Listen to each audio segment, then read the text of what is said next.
Hello friends, मैं हूं आपके साथ ज्योति, वानी एंटरप्राइजेस के को फाउंडर। और मैंने चैलेंज लिया है मंथली 10 लाख रुपए अर्न करने का। ये चैलेंज मैंने लिया है कि 3 साल के अंदर मुझे मंथली 10 लाख रुपए कमाने हैं। और मैंने अपना e commerce business without GST शुरू करा था, मीशो से शुरू करा था। मुझे 1 महीना हो गया है, अभी तक एक भी ऑर्डर मुझे नहीं आया है। लिस्टिंग मैंने करी है बराबर, फिर भी मुझे कोई ऑर्डर अभी तक नहीं आया है। और मेन दिक्कत मेरे को ये है, जो भी प्रोडक्ट मैं लेके आई, मैंने लिस्ट करा।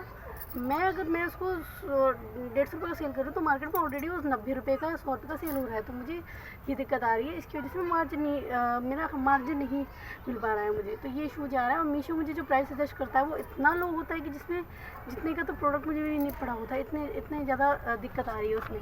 तो मैंने सोचा है कि अब मैं अपने प्रोडक्ट को भले ही मेरे को महंगा क्यों ना पड़े, कितना भी हो, मैं इस एक स्ट्रेटेजी के साथ सेल करूँगी। और मेन अब है, मैं विदाउट जीएसटी सेल नहीं करूँगी, मैं जीएसटी के साथ ही शुरू करूँगी। क्योंकि पहले तो मेरे हस्बैंड ने मना कर दिया था। उन्होंने मेरे को सीधा बोला कि तुम देखो, मीशो पे और भी तो लोग सेल कर रहे हैं ना, फिर भी उनकी सेल आ रही है। मतलब सॉरी, और भी तो विदाउट जीएसटी मीशो ने दिया है, तो कुछ सोच समझ के दिया होगा ना। दिल्ली में करोड़ों लोग हैं, दिल्ली में शो होगा। तो तुम कोशिश करके देखो, क्यों नहीं आएगा, ज़रूर आएगा। तो उन्होंने बोला कम से कम पर डे के तुम मुझे 20 ऑर्डर ला के दिखाओगी तो मैं तुम्हें जीएसटी दिलवाऊंगा। लेकिन अभी फाइनल में मैंने बोला है कि मैं अब इस बार मैं आपको जो प्रोडक्ट फाइनल करके दूँगी, ऐसा हीरो प्रोडक्ट्स फाइनल करके दूँगी जिसकी लोगों को डेली नीड होती है।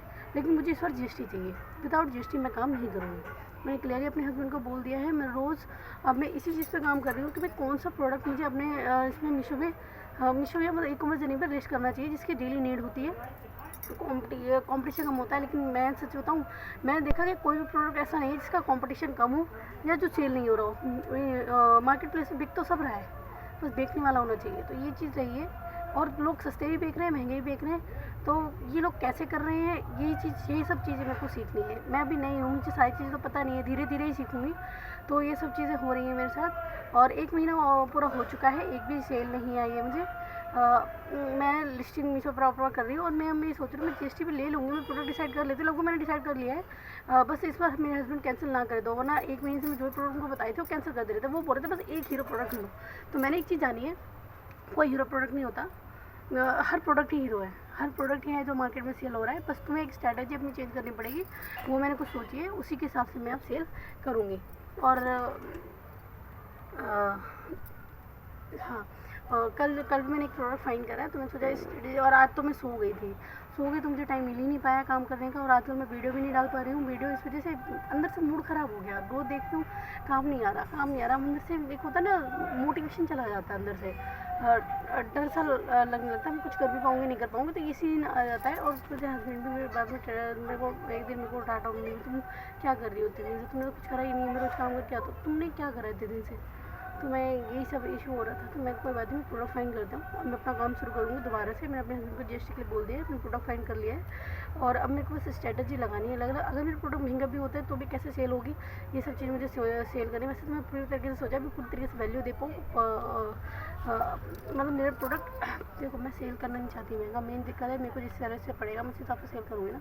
तो ये इशू मेरे को आएगा। तो मैं जीएसटी शुरू करूँगी। मैं इस चीज़ में कन्फ्यूज़ हूँ। मान लो मैं जीएसटी नंबर मंगा लेता हूँ तो किस नाम से मंगाऊँ। और दूसरा जीएसटी नंबर मेरा आ गया, फिर तो मैं अमेज़ोन पर भी सेल कर सकती हूँ, फ्लिपकार्ट पर भी सेल कर सकती हूँ, मीशो पर भी सेल कर सकती हूँ। तो मुझे खाली मीशो से स्टार्ट करना चाहिए कि तीनों प्लेटफॉर्म को एक साथ डाल देना चाहिए। तो ये कन्फ्यूज़न मेरे दिमाग में कंटिन्यू चल रही है। मैं क्या करूँ, मेरे को समझ नहीं आ रहा है अभी। मेन दिक्कत ये है ना, एक ऑर्डर भी आया तो कहूँ एक मोटिवेशन आ जाए अंदर से, तो वो नहीं आ रहा है। तो लेकिन हाँ, करके ही सीखेंगे। स्ट्रगलिंग टाइम मेरा चल रहा है। वानी एंटरप्राइजेस का भी होता है ना, फाउंडेशन हम रख रहे हैं, वो चल रही है। अभी स्ट्रगलिंग टाइम है। हीरो प्रोडक्ट उसके लिए ढूंढ रहे हैं, क्या चीज़ कैसे करनी है वो चीज़ ढूंढ रहे हैं। अभी भले ही नया लगता है, मैं बोल देती हूँ वानी एंटरप्राइजेस के को फाउंडर हूँ। मेन चीज़ है अभी, भले ही मैं अपने लिए अभी वानी एंटरप्राइजेस के को फाउंडर हूँ, लेकिन एक दिन वानी एंटरप्राइजेस का नाम भी होगा, ब्रांड भी बनेगा। तब किसी को ये नहीं लगेगा कि वानी एंटरप्राइजेस को फाउंडर बोलती, कुछ करती तो है नहीं, बस वानी एंटरप्राइजेस को फाउंडर बोल देती, तब किसी को ऐसा कुछ फील नहीं होगा। तो मेरे को ये चीज़ करनी है। मैं अपने बच्चे के लिए सब जो कुछ करना है। मेरे को मंथली 10 लाख रुपये कमाने हैं इन फ्यूचर। अभी मेरी बेटी 5 महीने की है। मैं चाहती हूँ जब तक मेरी बेटी 25 साल की हो ना, 25 साल की हो, तब तक मेरे पास 25 साल की हो, मेरे पास इतना पैसा हो जाए कि मेरी बेटी को कभी ये भी ना रहे कि उसको कमा के खाना है। बेटी के मेरे साथ पूछते खा सकें। मेरे को ये मेन चीज़ है। और दूसरी एक मेरा ये रीज़न था, मैं चाहती थी मेरे पास इतना पैसा होना चाहिए कि कभी भी कोई ज़रूरतमंद अगर मेरे दरवाजे पे मांगने आ जाए तो खाली हाथ ना जाए। मैं अगर उसे दे दूँ तो मुझे कभी लेने की इच्छा ना रहे। मेरे को इतना चाहिए बस भगवान से। और बस मेरे परिवार की सारी खुशियाँ पूरी हो जाए, बस मेरी बेटी मेरा सुखी रहे, ये सब चीज़ मुझे चाहिए। तो अभी मैं इतने दिन से वीडियो नहीं डाल पा रही हूँ। और देखो ये देखो चूल्हा जल रहा है। इसका रीज़न ये है कि मेरी गैस ख़त्म हो चुकी है। 5 दिन हो गए गैस ख़त्म हो गई, बुक करे हुए 5 दिन हो चुके हैं। देखो मेरा गैस सिलेंडर 25 दिन में ख़त्म हो जाता है, और उसके 5 दिन बाद जिस डेट पे सिलेंडर आता है उसके अगले दिन, उसके 5 दिन बाद सिलेंडर बुक होता है, फिर 5 दिन बाद आता है। तो इतनी दिक्कत हो रही है चूल्हे पे खाना बनाने में। मम्मी भी गाँव गई हुई हैं, तो काम सही से हो नहीं पा रहा है, ये इशू आ रहा है मेरे को। तो कोशिश करना है चूल्हे पे बनाने की। ज़िंदगी में पहली बार चूल्हे पे खाना बनाया है, इससे पहले तो कभी बनाया ही नहीं है चूल्हे पे खाना। तो इतनी दिक्कत आ रही है, मैं क्या बताऊँ।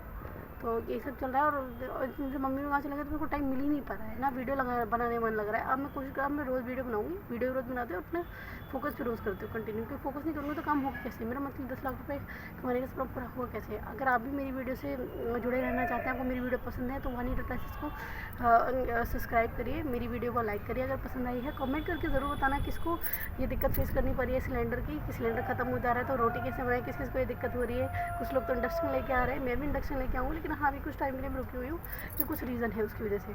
तो किस किस को अपनी सिलेंडर की दिक्कत फेस करनी पड़े, मुझे कमेंट करके ज़रूर बताना। Thank you. हम मिलते हैं अगली वीडियो में।